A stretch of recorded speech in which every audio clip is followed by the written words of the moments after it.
Mona decided to keep to herself until she finds a godly guy who is serious about marriage. At 32, her mind is no longer on just a relationship, but in settling down into a family. Her values have evolved. She could smell any form of hit-and-run suitors from afar and avoids them like a plague. While she was having a relationship discussion with a colleague at work, her friend mentioned a schoolmate of hers she would like to introduce Mona to. The guy is an auditor and has been to their office on assignments. Her friend confessed that the guy actually inquired about Mona and requested to meet with her. It was a good idea. Amongst other information Mona got about Lucas, she was most satisfied with the fact that the guy is a good Christian and not just a church-goer. Her experiences with Timmy were vivid on her mind, of which she was not proud of most of the stuffs they did together. Lucas is cool and easygoing, although could be naughty at times. It was much easier for them to bond, and within few months they proceeded with their marriage plans and started counseling.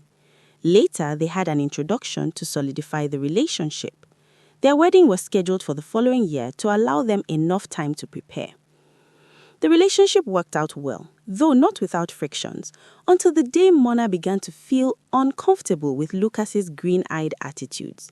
She gave it a deep thought, but shrugged it away with the explanation that he was just being protective.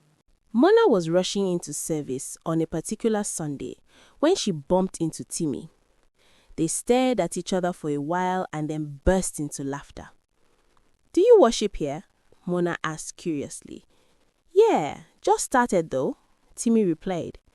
"Really? That's nice. You're welcome to church," Mona smiled. "I actually joined the online church while doing my MBA in UK and have since then decided that once I land here in the country, I will locate a branch and start worshipping there." "That's really cool. Good to have you back." They entered the auditorium together and the usher led them to sit beside each other. Both of them kept mute all through the service and didn't even exchange a glance. It was on their way out of service that Timmy kicked off a conversation. "Do you still work at your former office?" he asked. "Yeah, I'm still there," Mona chuckled. "But I thought you were on your MSc back then. You should have gotten a better job, I suppose." "Well, I tried, but it didn't work out. Still trying though." "Have you completed the course?" "Yes, just that I have not been able to upgrade with it." "That's serious," Timmy said, trying to show some concern. "Let me see if I can talk to a couple of my HR friends. They might help to hook you up with something better." "I wouldn't mind, so far it is within the town." "No problems, I'll see what I can do." "Okay, thanks." Mona moved to take her leave. "Congrats," Timmy said. "What?" She raised her head. Timmy pointed to her engagement ring. "Oh, thanks," she smiled. Her phone buzzed and she picked the call.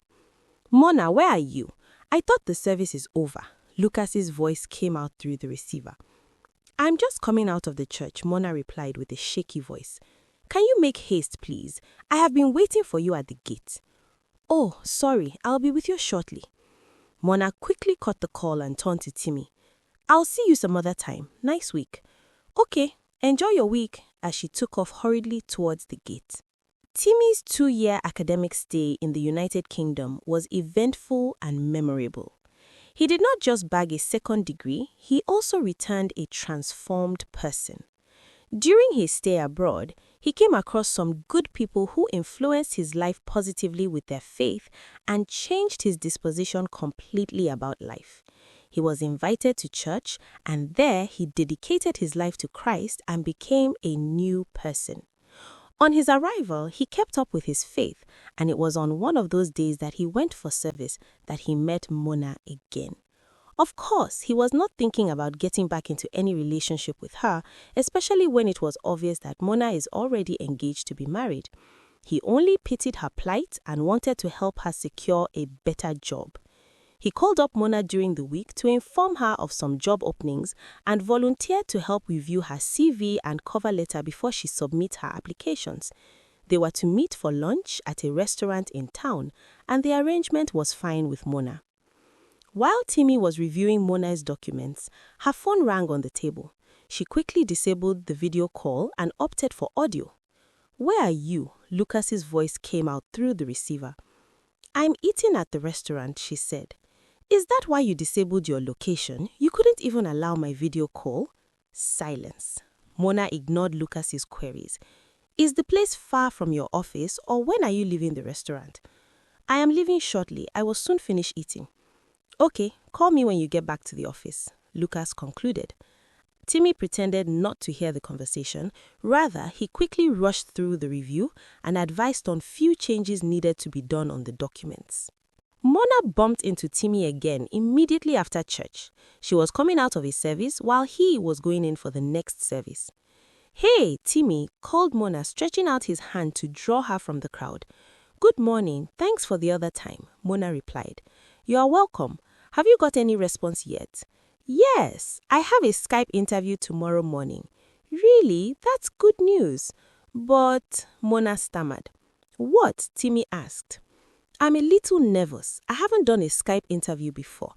That shouldn't be a problem. Just be you and answer the questions confidently. Mona's expression turned scary as she sighted Lucas coming their direction. Timmy looked back, wondering what scared her. He saw Lucas walking towards them. What exactly is the meaning of all this? Lucas raised his voice at Mona, ignoring Timmy.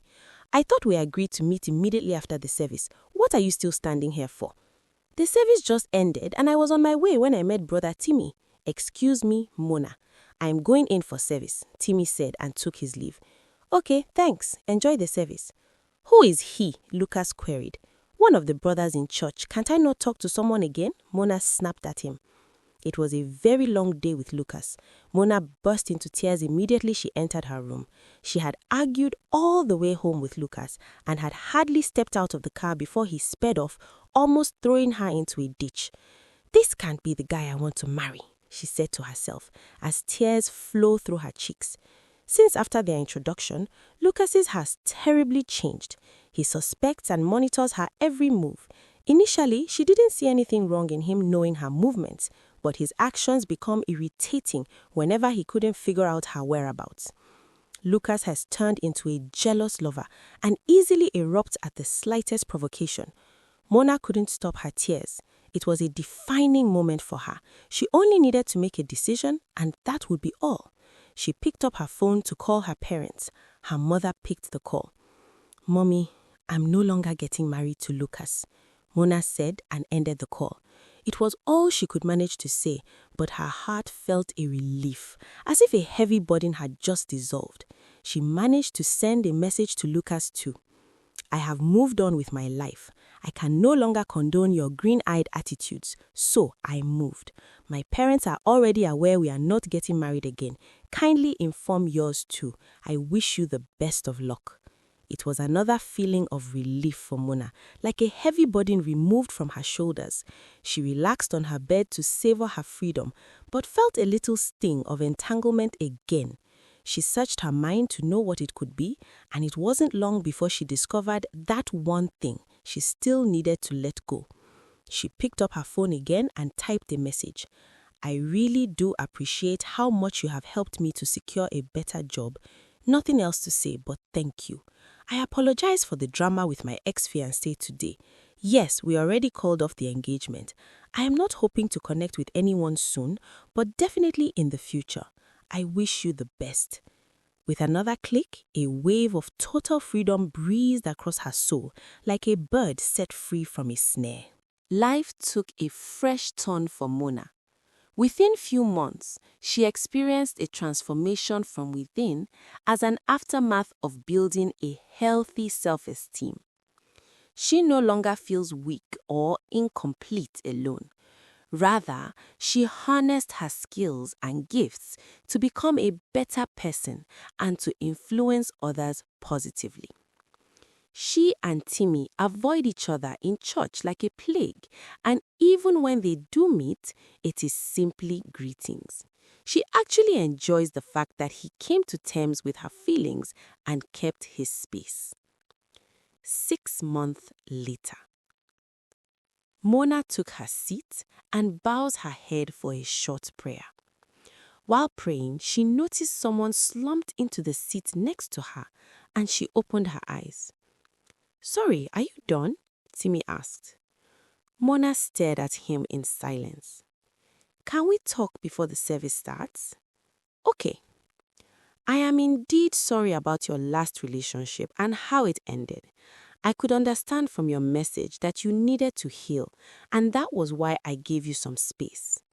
Meanwhile, I feel the future you spoke about is now, and I would love to be part of it. Timmy expressed himself, not shifting his gaze from Mona. Mona closed her eyes briefly and opened it again. I'll think about it, she replied. The end. What do you think about Mona in this story? Did she make the right decisions on the long run? Do let us know your thoughts in the comments. Feel free to also share similar experiences for someone to learn. Remember to like, share, and subscribe for more life-changing stories by Olla.